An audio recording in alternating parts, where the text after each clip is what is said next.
Hello, good evening friend. কেমন আছো তোমরা সব? আশা করি তোমরা সবাই খুব ভালো আছো, আমিও খুব ভালো আছি। অ্যাকচুয়ালি এই দেখো ফ্রেন্ড, সন্ধ্যাবেলা টিফিন নিয়ে বসে গেছি। মুড়ি, চপ, এখানে আরও একটা চপ আছে, এই যে চপ আছে এটার মধ্যে। চা নিয়ে বসেছি। তো তোমরা কে কী কীরকম টিফিন করছো সবাই জানিও, ঠিক আছে? আমার এখন প্রেগনেন্সির 2 মান্থ যেহেতু চলছে, তো এই কারণে আমি একদমই দুধ চা খেতে পারছি না। আমার দুধ চা খেলে প্রচণ্ড পরিমাণে অ্যাসিড হয়ে যাচ্ছে, আমার একটু অ্যাসিডের সমস্যা হচ্ছে। তো এই কারণে আমি লাল চা করে খাচ্ছি। তোমাদেরকে আরও অনেক কিছু ভিডিও তোমাদের কাছে দেখাবো। তোমরা সবাই প্লিজ আমার চ্যানেলটাকে একটু লাইক, কমেন্ট, সাবস্ক্রাইব করে দিও, যাতে আমরা এগাতে পারি। ভিটিনিয়াথিন, এখানে বিস্কুট আছে। আমি খাইনি কারণ যেহেতু একটু চপ এনেছিল, তাই জন্য একটু চপ খাওয়ার মন চাইছিল, তাই জন্য আর বিস্কুটটা খুলে খাওয়া হয়নি। এখন সব ধরনের বিস্কুটও খেতে পাচ্ছি না, মানে যতটা মানে অ্যাসিড কম হচ্ছে যেসব বিস্কুটে, সেই সবই বিস্কুট খাওয়া হচ্ছে। তো আমার বর আমার জন্য খাওয়ার জন্য কী কী নিয়ে এসছে, এর মধ্যে থেকে এই বাদাম আরেকটা ছিল, আমি খেয়ে নিয়েছি। আম নিয়ে এসছে কত, শসা রয়েছে, পেয়ারা রয়েছে, ফল নিয়ে এসছে অনেক, আর কাঁঠালি কলাও নিয়ে এসছে। অ্যাকচুয়ালি কী বলো তো বন্ধুরা, এই সময়টা তো মানে অনেক কিছু খেতেও ইচ্ছা করে না, ঠিক আছে? তবুও মানে খেতে হয়, কারণ না খেলেও আবার হবে না।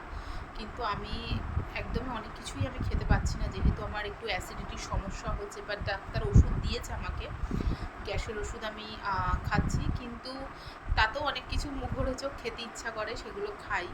তো অনেক সময় প্রবলেম হয়, আবার অনেক সময় প্রবলেম হয় না। তাও মানে যতটা বুঝে বুঝে খাওয়া যায়, ঠিক আছে? কিন্তু এই সময় তো অতটা বুঝেও মানে পারা যায় না, অনেক সময় অনেক কিছু ইচ্ছা করে খেতে, সেগুলো খেয়ে ফেলি।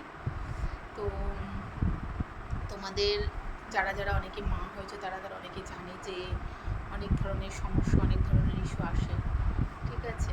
কিন্তু আমার কাছে এটা একদম প্রথম। আমার তো সবে 2 মাস চলছে এখন।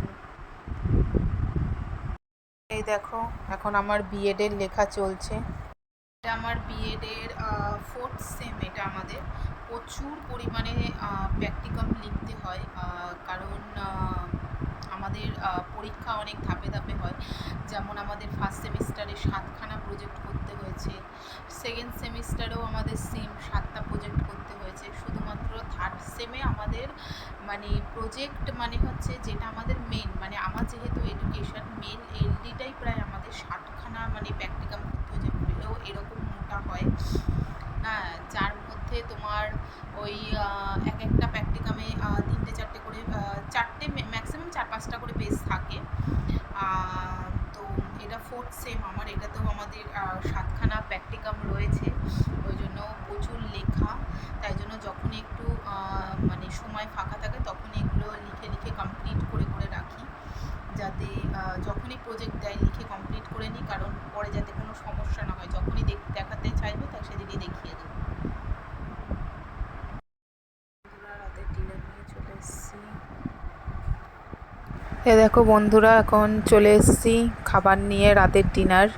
যেহেতু আমি চপ খেয়েছিলাম, তো এই কারণে আর ভালো লাগছে না বলে, তাই জন্য আর এইসব কিছু খেলাম না, ঠিক আছে? একটুখানি ফল খাবো।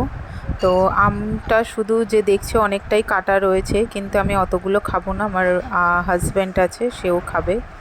এদের দুজনে একসাথে খেলাম। এবার পেস্ট্রিটাও খেয়ে নিলাম। পেস্ট্রিটা খুব ভালো ছিল খেতে, মিও মোড়ে। যারা যারা খেয়েছে তারা প্রত্যেকেই জানো। ও দারুণ, ইয়াম্মি ইয়াম্মি।